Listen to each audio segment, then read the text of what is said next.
Hello, believers. Welcome back to the Boldly Done podcast. My name is Paula Simon, and this week we will be looking at a topic.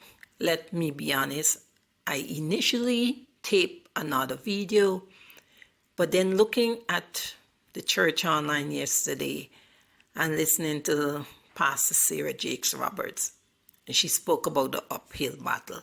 The part that got me, and she mentioned it, is the decision that Jonathan made to face the Philistines. It is from 1 Samuel chapter 14. She read, I think, from 6 to 17. It's just verse 6 that got me. And it reads, Then Jonathan said to the young man who bore his armor, Come, let us go over to the garrison of these uncircumcised. It may be that the Lord will work for us. For nothing restrains the Lord from saving by many or by few. It is the maybe that is hard for us to operate on. So let's just look at it. When we get an instruction from God, sometimes it is clear, like audible in our ears, and at times it's just a deep feelings that you're having every cell of your body that you cannot shake. And you will turn to God for guidance. The thing about it, God always short on details.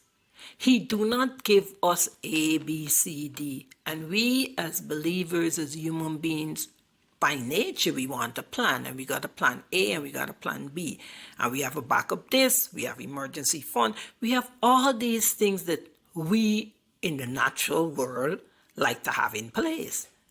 But when God gives us an instruction, He do not give you all of that. He might just say, move. Move and do what? And then you get this feelings that, okay, perhaps I should get a new job. Or I should go to another city, but go to another city. I don't know anybody. And then we in our natural state, trying to figure out something that is spiritual, that we're not equipped, we're not made to figure out, regardless of how much we study the word or whatever it is. The main thing is trusting our Father. And as believers, we believe in on God's words and promises. This maybe do not work with us. But the maybe is following what God tells us to do. And as we put one foot forward, He would give us all the information. And as you read on, Jonathan said that if when he go to the Philistines and they tell him to come up to them, the mean that is God. And if they said they will come down to him, the mean it would not be God. They told him to go up to them and everything fall into place. I know it. Regardless of how long we have walked with God, regardless of how much He had shown up in our lives before, we initially might feel gung-ho and we know this is it. But then, as these little doubts and fear creep into our spirit, because fear is not of God, but fear is of man. And that's what we got to recognize, is that we will never be in the position where we won't feel fearful. This is not going to happen. The thing about it is how long we spend in the fear. That is the problem. How long are we going to get it to knock us to our knees? How long would we go without turning to God and putting the fear right back to God? And He might be working in your life right now. He might have given you an idea. He might have told you to do something that you were all positive about. And one of the things we usually do is that we go to people, even if it might be a brother or a sister in church. We go to them and they didn't get the message. The message wasn't for them. The move wasn't for them. They cannot help you. But they will try because you went to them, and I have to help brother so-and-so, or I have to help sister so-and-so, and they come with their own take on it. And at times, it's that their take on it is different from what you're feeling. But you do not, or we do not really trust our own feelings. This other man or woman of God, they say X, Y, and Z, and we buy into that. And then we miss God's plan for us, or we delay it. Sometimes we miss it, we delay it because of not being obedient. What we need to do is, when there's doubt, it starts with Him and it could end with Him. If you're not certain about something, the best way to handle it is go back to God. Ask him. He knows how to speak to each one of us. Like, for instance, myself. God wants my attention. He wake me up some weird hours in the morning. If I look at the time, it's 1:06:22, some weird time. Or the minute I open my eyes, whatever it is will pop into my head. I could remember when I was living in Atlanta, the space between the kitchen sink and the dishwasher, that was like, they got the Bermuda Triangle. That was the triangle of knowledge for me. I will be at the sink and I bending down to load the dishwasher, and I will get clarity on something, or something that I never even thought of before will pop in my head. God knows how to get our attention. And all we have to do is go back to him and say, here, this look legit. You have certain basic things. God will never give you the inspiration to stab your co-worker in the back, so to speak. He will never give you inspiration to make somebody lose their job or whatever the case may be. No, he will never give you that. So when you get certain things, you look at it. Is it something that is immoral? Is something that could get me into trouble? Is it stealing and all of these things? And God will never tell you to do. You just turn to him. Father, I'm feeling X, Y, and Z. I really and truly need help. Please help me in the waiting period. And you need reassurance. You might be surprised. Somebody you won't hear for a while call you. Oh, girl, Donna, you know what? I see this stuff and I think of you right away. You might be a school teacher. There's a great opportunity for teachers in Michigan. Are you saying, what?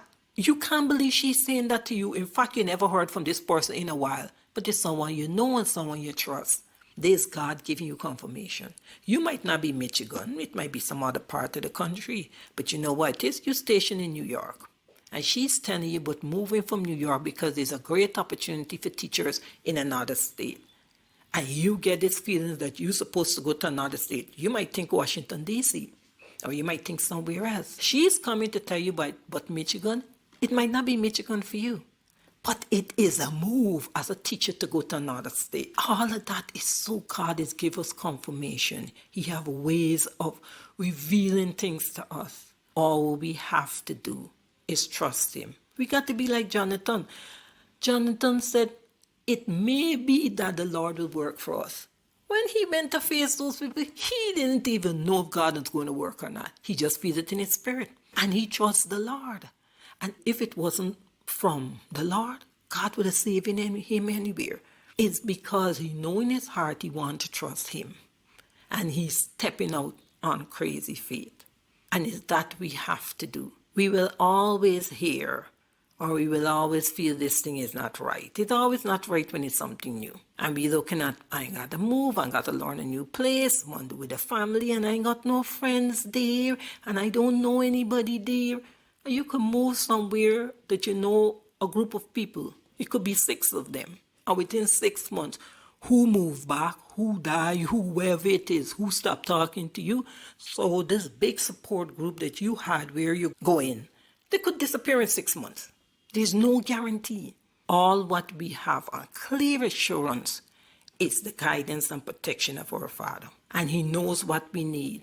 And the minute the fear come to you, don't hang around with you bounce it right back to him. If you know my story, every time I make these major changes, when I left Guyana and I decided to come to the U.S., that I wasted a whole lot of years looking back like Lot's wife. Paula, what did you do? But although I was looking back and second guessing myself, I didn't have it in me to go back. The part, I just couldn't do that one. But I ain't doing one, but then I still that one spot looking back. Opportunities came my way and I just couldn't see it. I had this one mentality. And I look back, I want to feel that things could have been far more different in my life in a positive way. If I just had really and truly let go and turned to God. I went through years of headache, running to the hospital, running every test on me, until a nurse, she said, oh, I always see you here. And I just decided to look in your file. Time like now, a nurse, even if they do it, they will not admit it. And the woman turned and told me, she said, Nothing is wrong with you. You're very healthy. But you know what? Stress tends to create havoc in your body. Really, first time I hear anything but stress. She says stress tends to create havoc in your body. And I understand exactly what that woman was telling me. Because part of my stress was looking back. What did you do wrong? And I look back at those years. Although I was scared, and I'm so glad that I did. And along the way, I keep making changes, and none of the changes really and truly don't make sense, especially financially. It does not. But I have this inherent feelings that is my Father speaking to me. Do I always feel clear even now? No. Sometimes I check myself, Paula, what are you doing? Are you certain what you're doing is right? Did you miss out something? But I just got to ask my Father, if I misread anything, you know my heart. I'm asking for your forgiveness. And you have full permission and authority to change anything you want to change in my life. You have the permission and the authority to change anything in my life. I ask him to search me. But with all of that, you still get these little doubts and fear creeping up with you. And then sometime, who knows, someone decide that they need to call you to remind you that you're doing right. And you might ignore them, but what? Those little digs get into your spirit. Wherever you are, and you're waiting for that full instruction from God, it's not going to happen. When you look back at your steps, then you're going to see. In hindsight, you're going to see what he was doing. Initially, you can't see it. Because if you know everything, how could you trust? How you have faith? No, you will be operating in on your own strength. God has signed up for that.